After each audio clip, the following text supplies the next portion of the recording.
Bienvenue dans le Financier, à votre rendez-vous de l'économie au sommaire. Quelle diversification pour la Guinée équatoriale. Le pays pétrolier en pleine crise économique se tourne de plus en plus vers l'agriculture ou encore la pêche. Gros plan à suivre dans cette édition. Puis les mesures des autorités rwandaises pour inciter les populations à opter pour la consommation de café Made in Rwanda, un produit pour l'heure surtout destiné à l'exportation. Et en fin d'édition, nous ferons le point sur les places boursières africaines.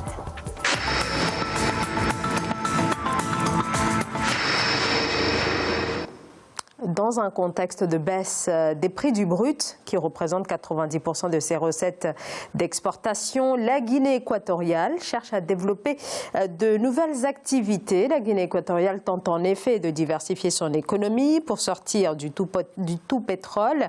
Et parmi les pistes envisagées, la pêche, une filière pour l'heure encore très peu développée. Siam de Victoria Tedji.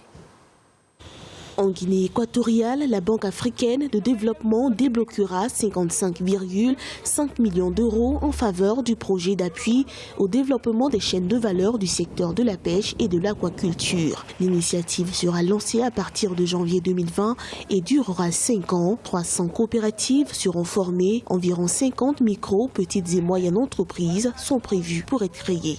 C'est un pays qui a énormément de potentiel sur le plan des ressources halieutiques. On a quand même été surpris de constater que la Guinée équatoriale, étant devenue un pays essentiellement pétrolier, avait oublié de diversifier son économie. Donc que la Guinée équatoriale le fasse aujourd'hui, c'est une très bonne chose. Selon la BAD, la Guinée équatoriale peut produire par an jusqu'à 74 000 tonnes de poissons, mais ne fournit que 5 000 tonnes. Dans le cadre de ce projet, il est prévu 19 000 tonnes de poissons supplémentaires pour le marché intérieur.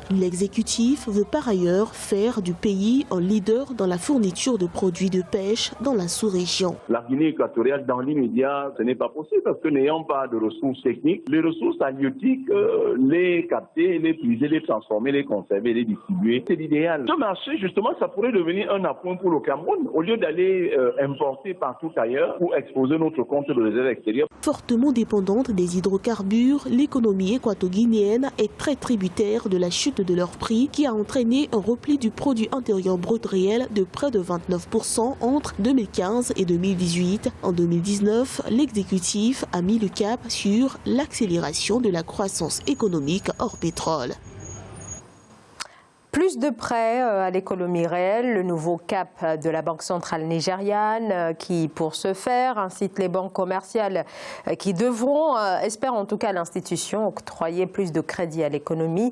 Une économie marquée par des niveaux de créances douteuses de 15% à la fin mars 2019, conjoncture aussi marquée par une monnaie locale, le Naira, qui a perdu de sa valeur 17,8% par rapport au dollar américain. Le café rwandais, c'est 24% des exportations agricoles totales, ce qui représente une rentrée de 69 millions de dollars en 2018. Les sols volcaniques du district de Routiro, dans l'ouest du pays, servent en effet à cultiver du café arabica, café surtout destiné à l'exportation vers notamment la Grande-Bretagne et les États-Unis. Et de plus en plus, vous allez le voir, les autorités invitent les Rwandais à consommer local au lieu de recourir aux marchés étrangers. L'Office national rwandais pour le développement des exportations de produits agricoles a organisé des campagnes pour vulgariser la culture du café chez les agriculteurs. Une initiative qui vise à promouvoir la consommation locale du café et à accroître la production de cette culture de rente. Le café, dont les recettes annuelles d'exportation ont atteint 64,1 millions de dollars en 2017, n'est pas à la portée du Rwandais moyen. La décision du gouvernement viserait entre autres d'assurer cette intégration économique et de réduire tant soit peu l'extraversion de l'économie. Cela signifie que le Rwanda voudrait aussi diversifier les sources de ses recettes d'exportation, de telle sorte que le café ne soit pas la seule principale pourvoyeuse de devises étrangères. Cela permet ou donne au Rwanda la possibilité maintenant d'assurer son intégration économique à partir de l'activité agricole. Bien que le café rwandais soit l'un des meilleurs cafés au monde, sa consommation n'est pas ancrée dans la culture des populations. Cette culture représente une source importante de revenus pour les ménages caféicoles. en établissant un certain nombre de barrières à l'exportation du café, en renchérissant le coût d'exportation du café, les gens vont se retrouver avec des quantités de café qu'ils seront obligés de consommer impérativement. Et ça va rentrer dans leur culture petit à petit, jusqu'au moment où viendra le temps d'alléger plus ou moins ces protections douanières. Le gouvernement rwandais déploie des mesures d'accompagnement en faveur de près de 400 000 cultivateurs de café. Un programme a d'ailleurs été mis en place par l'Office national rwandais pour le développement des exportations de produits agricoles afin de booster les exportations de café vers une croissance moyenne annuelle de 29%. 1,1 milliard de dollars, le montant des investissements enregistrés par l'Égypte au premier semestre dans le cadre de fusion-acquisition, des chiffres en baisse puisqu'en 2018, il s'établissait à 1,5 milliard de dollars. L'Égypte dont les difficultés sont réelles quand il s'agit de se positionner en tête du groupe des économies qui couvre la zone Afrique du Nord et Moyen-Orient. À titre indicatif, l'Arabie Saoudite, c'est aujourd'hui plus de 71 milliards de dollars d'investissement dans les fusions-acquisitions. Un accord de participation au risque de plusieurs dizaines de millions de dollars au profit du groupe Attijari Wafa Bank. La Banque africaine de développement et Attijari Wafa Bank s'associent pour le développement du commerce intra-africain. Un accord partenariat de partage de risque 50-50 avec une participation au risque de plus de 100 millions de dollars en faveur donc du groupe marocain. Écoutez Mohamed El Azizi, directeur général de la Banque africaine de développement pour l'Afrique du Nord.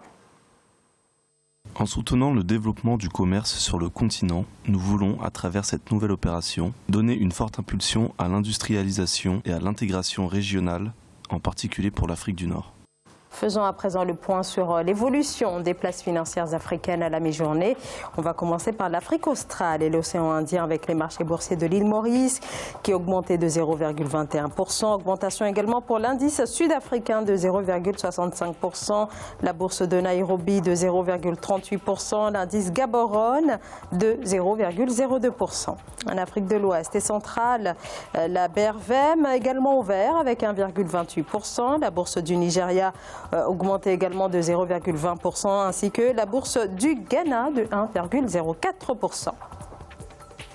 Et on passe à l'Afrique du Nord avec la bourse de Casablanca qui enregistrait une augmentation de 0,54%. La bourse du Caire de 0,21%. Baisse par contre pour l'indice tunisien de 0,69%. C'est la fin de ce Financia. Merci de votre fidélité. On se retrouve très vite pour un nouveau rendez-vous de l'économie sur Africa 24.